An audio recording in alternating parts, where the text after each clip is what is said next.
Now, Fox 8 News at 9. Good evening, everyone. Tonight, a civil court judge says Morris Reed may remain in the race for Orleans District Attorney. It's a defeat for one of Reed's opponents who wanted him thrown off the ballot for allegedly violating state election law. Fox 8's John Huffman joins us from the newsroom with more on the story. Attorney James Gray took Morris Reed to court today trying to have Reed's name thrown off the ballot, but a judge tossed out Gray's suit and allowed Reed to stay on the ballot. Reed claims it's all a political plot hatched by incumbent DA Harry Connick. When former Judge Morris Reed filed for the DA's race, state law required he resign his judge's post at least 24 hours before the July 12th qualifying deadline. Reed did resign effective July 10th, 2 days before the deadline. But one of his opponents, James Gray, claims Reed continued to act as a judge and therefore rendered his resignation null and void.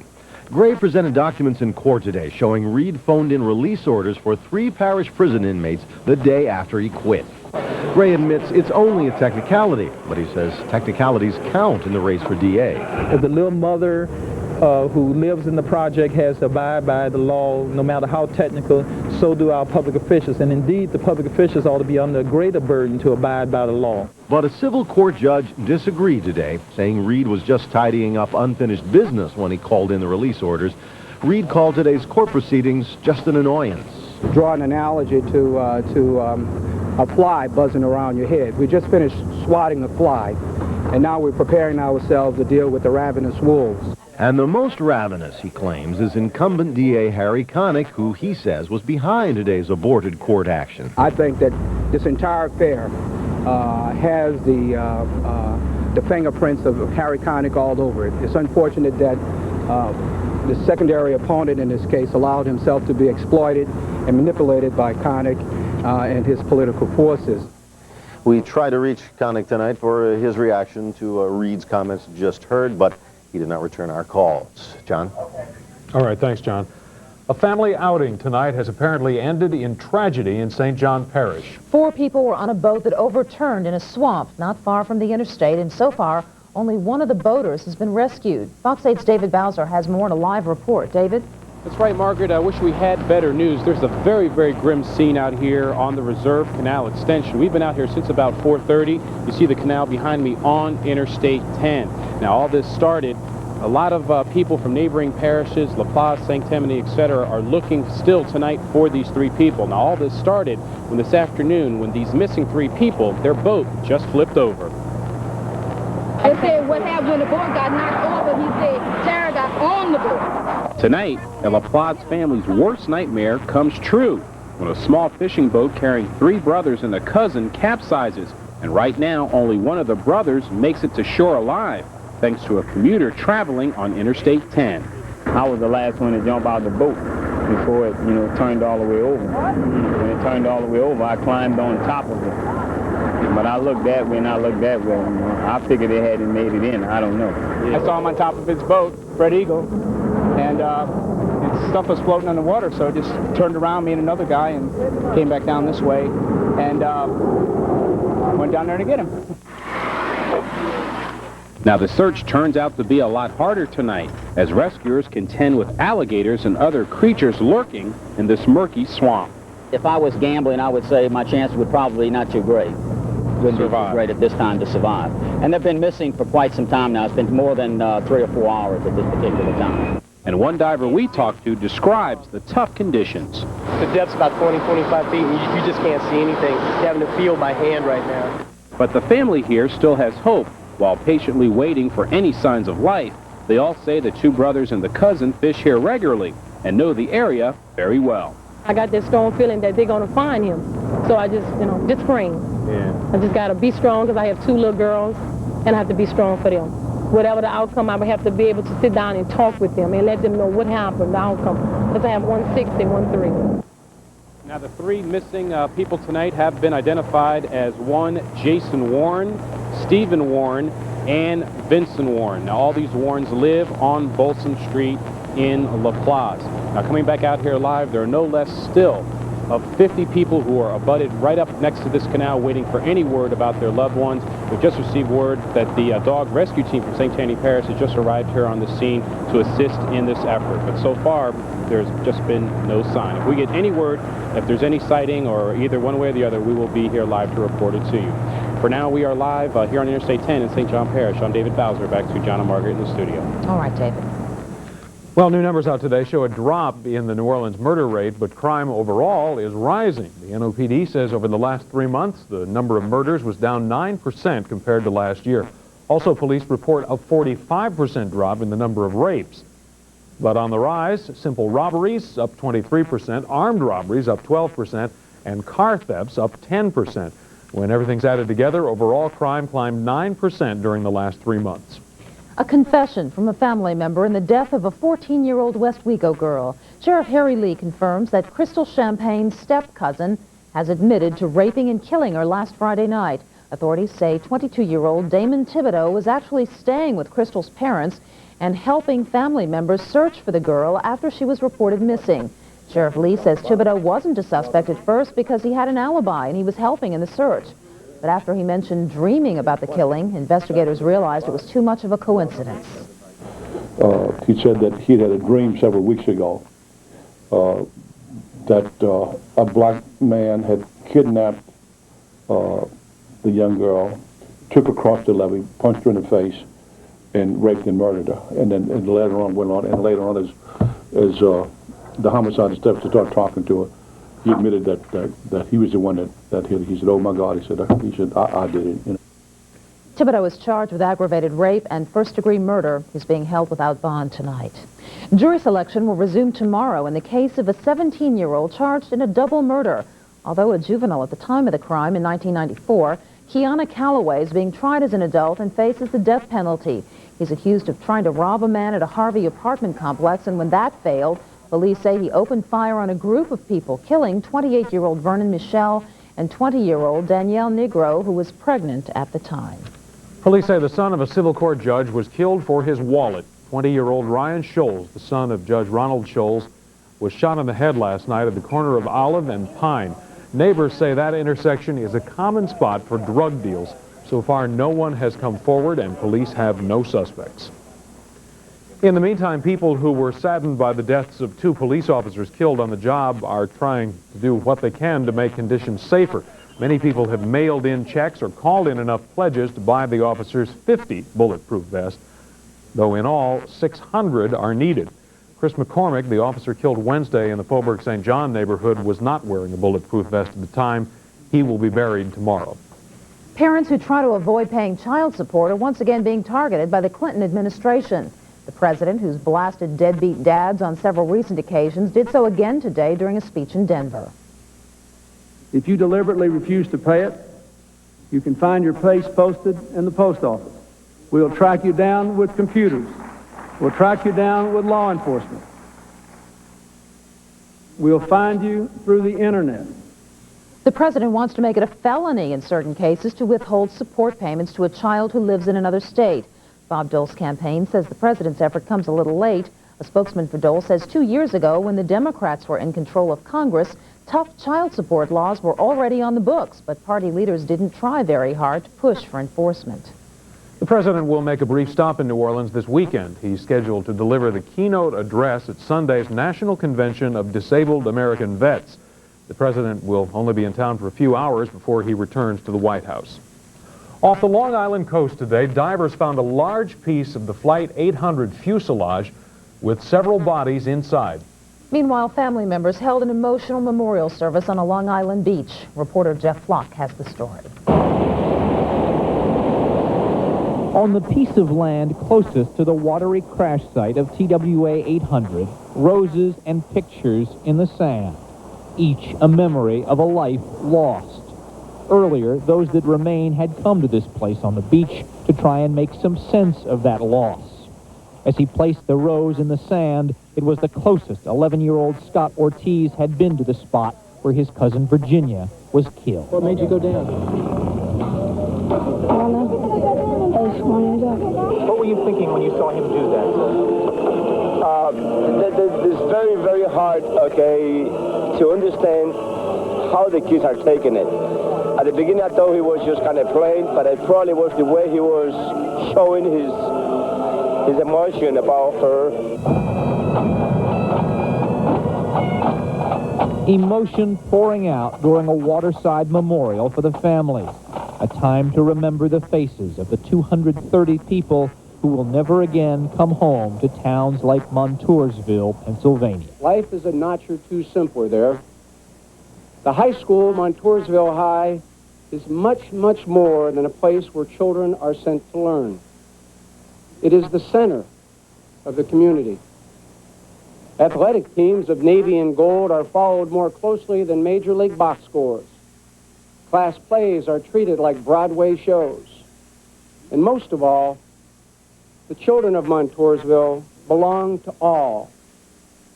They are Montoursville's own. It all culminated with flowers, some cast into the sea, others planted in the sand by people like Scott Ortiz. I told him that we have to go in the water and I go with Jenny because she's there. And this week we kind of be together spiritually. The flowers are on the beach now, but soon the tide will be here and carry them out to sea. Carry them out 6 miles perhaps to where TWA 800 lies somewhere on the seabed. I'm Jeff Block, CNN at Smith Point Park, Long Island. So far, there's still no sign of the jet's 2 black boxes. Also, federal safety officials say they don't know anything about a CNN report of chemical traces being found on the trailing edge of a wing. CNN says the discovery could be the first concrete evidence of a bomb. We'll have a lot more coming up in the next hour. A new report finds a lot more help wanted signs going up around the city. A beachcomber says he can't believe he lived to talk about coming face-to-face with a 6-foot shark. And when it comes to attending college, seems a lot of high school graduates have other plans. Details in the City Business Report later on Fox 8 News at 9.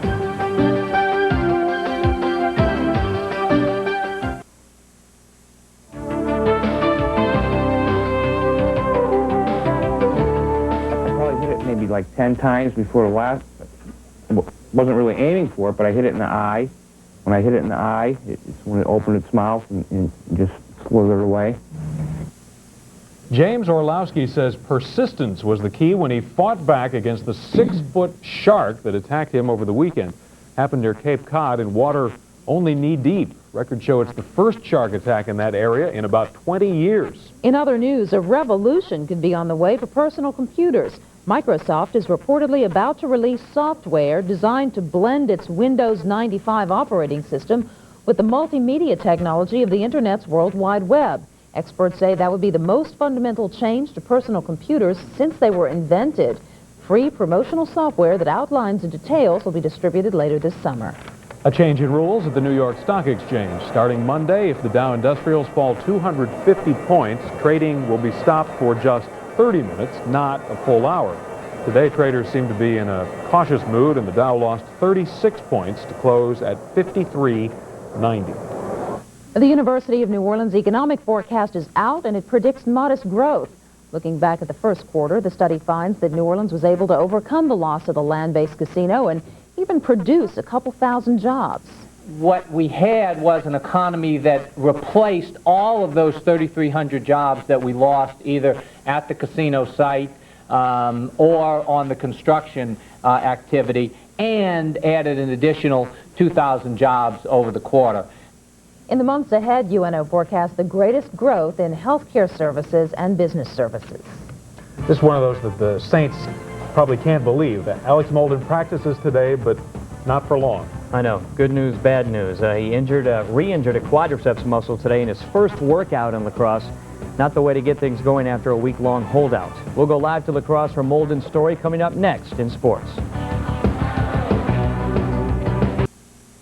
guess it's kind of like showing up for your first day at work and bombing. Well, no, he didn't do that. But, No, I mean, but he just took all those millions of dollars, and now he's right. He's got to feel terrible because I know Yeah. he certainly didn't want this to happen.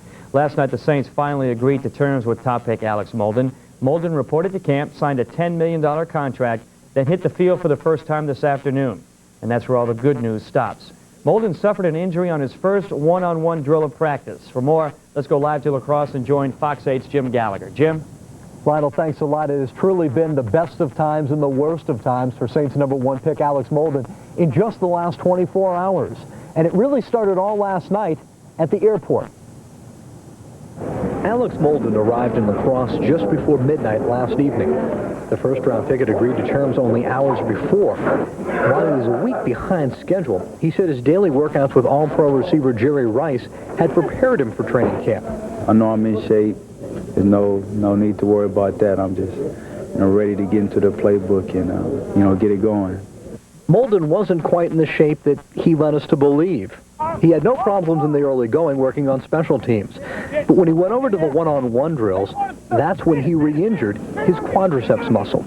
And I got a good jam on the receiver, and I tried to open up and try to sprint, and it just wasn't there.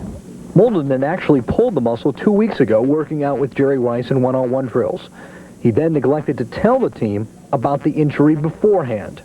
It's not life or death by any sense, but you like to see players practicing, and he's already missed a week. He's missed 10 practices, and now you think you're going to get him back and everything's going to be fine and he'll be able to work and hopefully start to catch up, and then you find out that he won't be able to do that, so it's a disappointment. Is it a major disappointment? No. Is it a disappointment? Yes. You can be on the top of the world at one point, and then, it's, like you said, outside looking in, and it's not, it's not fun at all. Clearly, Lionel, Alex Molden made a major mistake not telling this team that he had an injured quadricep before he came to camp. Without that, he goes out in the first day, the first one-on-one drill he is involved with, and he re-injures the quadricep. Yet, no word yet on how long he'll be out, but at least he's going to miss a few more practices. He definitely won't be able to practice against the Vikings on Wednesday, and that puts him even further behind than he already was before. Reporting live from La Crosse, Jim Gallagher, Fox 8 Sports. Lionel, we'll be back a little later in the show in Sports Focus with a story of another guy who's got an injury, and he's kind of struggling through it right now in training camp, and that's tight end Irv Smith. All right, Jim, we'll see you then. Thanks for that report on Alex. At the Olympics tonight, a nice night of medaling for the United States. In the pool, the U.S. won gold in the women's 400-meter freestyle relay. The U.S. also won gold and silver in the women's 100-meter breaststroke. Beth Botsford, the winner. Whitney Hedgepeth came in second. Also, Gary Hall and Tom Malkow won silver medals in the swimming. In men's gymnastics, the Russians won the team gold. The U.S. finished fifth. The Dream Team playing its second game of the Olympics tonight, taking on Angola, and that game just underway. No score yet in that one. In baseball, LSU coach Skip Bertman leading the Americans against South Korea. USA leads 5-2 in the sixth. Warren Morris of LSU already has a homer in that game. So the medals count right now. The Americans in the lead with 15, including 4 gold. Germany has 12. Russia and France have 11, and China has 10. Tulane baseball coach Rick Jones signed a new 7-year contract to coach the Green Wave into the 21st century today. Jones has been at Tulane for 3 seasons and has done very well. 116 wins against 70 losses, taking the Wave to the NCAA tournament 2 of the 3 seasons. Jones was supposed to interview for the baseball coach's job at North Carolina State, but Tulane said, wait a minute, you're not going anywhere. He says his new 7-year deal shows him the schools behind him, and he looks forward to a bright future. Zephyrs in action tonight, trying to keep the momentum going from last night when Kelly Stinnett hit 2 homers to beat the Louisville Redbirds. Against the Birds again tonight. This time the Birds have the best of it, 9-4 in the 6th. In the majors, San Fran beat Chicago on Ryan Sandberg's error in the 9th. Cincinnati, Philadelphia playing a doubleheader. St. Louis leading Atlanta. Houston up on San Diego.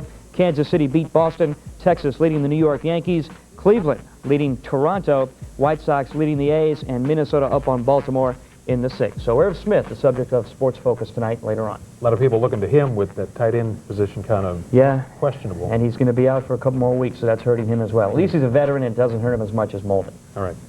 Well, Bob's next to let us know if we're going to get any rain to cool us off tomorrow. And more talk tonight about how to develop one of the most valuable pieces of real estate in the CBD.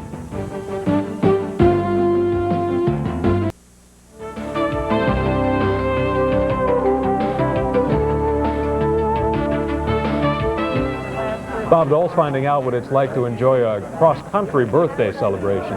His day began with breakfast at a senior citizen center in Washington, D.C. Then the party continued with a campaign stop in Dearborn, Michigan. And tonight, Dole is the guest of honor at an ice cream social in his hometown of Russell, Kansas. He turned 73 today, but told reporters he feels around 55. Tomorrow, the Senate is expected to vote on a bill to overhaul welfare. President Clinton says reforms are needed, but he's already vetoed 2 reform bills. It's not clear whether he'll sign this new version if it does make it to his desk. And flash flooding in Quebec has left at least 10 people dead. About 10,000 families have been forced to evacuate their homes. In one neighborhood, an entire apartment building was swept away. It's kind of surprising there weren't more deaths from that because the waters look so must furious. be prepared. And of course, at this time of the year, we're preparing for the hurricane season. I got a jacket today from my friends over at Amoco, along with an Amoco hat. He just cleans up when he goes I guess so. Amoco OBU, Offshore Business Unit. Now, I got to tell you, look what one of their gentlemen over there, Maurice Costler, look at this. He made this sign, and there it is, bomb wreck over here. And he's got all kinds of hurricane stuff down here. And we had a great time. I'm speaking to six groups this month and next, preparing for the hurricane season. I hope you're all doing the same. Don't have to worry about it tonight. In fact, today we didn't have much around at all. A couple of showers dotted the landscape. About the heaviest is out to our west here. And watch closely. When this picture, you see, you can almost see, you can see the shadow from that thunderstorm. And we had some big storms that fired off just south of the city today. Motion was from west to east. There's the closest right into town. And in fact, we're going to run this for you again, but I want to give you a closer picture up tight on this. And watch how they were first out over the marsh area of St. Bernard, and then they formed right over Chalmette, and then died off, and then a couple more reformed right towards sunset. And if you were looking out towards the east, it was a brilliant display of clouds tonight. It was a gorgeous shot of these dying thunderstorms that have since now left us. So that is the good news. A little wider view again will kind of put it in perspective that today the motion was not the usual easterlies coming in, but going west to east. Now, the Doppler radar allows us to give us a rain estimate as to how much actually it's fallen from the sky. And so we paint that in today, and you get the idea. A lot of gaps here, especially along the Gulf Coast. Not many people saw rain today. We'll focus in close because if you look, here's Jefferson, nothing. Most of Orleans, especially along the lakefront, nothing. And from the CBD eastward, that's where it all fell. We have a little orange there, and that's 2 inches. Yucca Gaines and Chalmette had 1.5 inches, so that kind of confirms that's where the heaviest rains were. Dolores Ortega had 3/4 of an inch, so there were some heavy spots, but not many. So it was a day that saw a lot of sunshine, and because of that, we were up in the mid-90s. Look at this. Numerous spots hit 94, 95, 96 at Audubon Park. Morning lows don't get too cold. In fact, the lakefront stopped at 80, and don't forget the water temperature is now well in almost approaching 90, so the lakefront airport's sitting out over the water there, and they don't drop much at night. 86 in Slidell. The zoo is 85. Kenner's 84. Humidity is at 80%, so this is a pretty tropical night. West winds at 12, and the barometer's rising at 30 inches even. West winds, where are they coming from? Well, remember last week we had the Atlantic Ridge. It was to our north, right in through here, and we were southeast winds. That has shifted now, and here it is tonight, down south of us, giving us west winds. That'll be the case again tomorrow, and I think slowly we're going to see the ridge weaken and pull back, and our winds will go back around to the south as we head towards later in the week. The front stalled up north. It's not going to come down here, so I'm not expecting any major weather change at all. Just some subtle little changes. Now look at the thunderstorms that popped us around us. Boy, they're really tiny compared to the big whoppers farther north. Some north of Atlanta today. Some of these really have a lot of weather with them tonight. In fact, across Arkansas and western Tennessee, numerous warnings have been put out. We still have kind of a high pressure in the upper atmosphere over this area here. Have a strong upper disturbance. You'll watch it spread. See it there across Canada, moving across. This is dragging another front. Delightful air up to La Crosse. They're going to have a wonderful couple of days for the Saints to scrimmage and get ready for the season. There's one tropical wave down here, but there's a stronger wave that is out in the Atlantic. Now, to give you an idea, this is Cuba, Puerto Rico right here. If you look closely, right down, well, it's down there. Let the clouds go through. There's Barbados, right? You see it right there? That's Barbados. There's an upper low spinning out here that's creating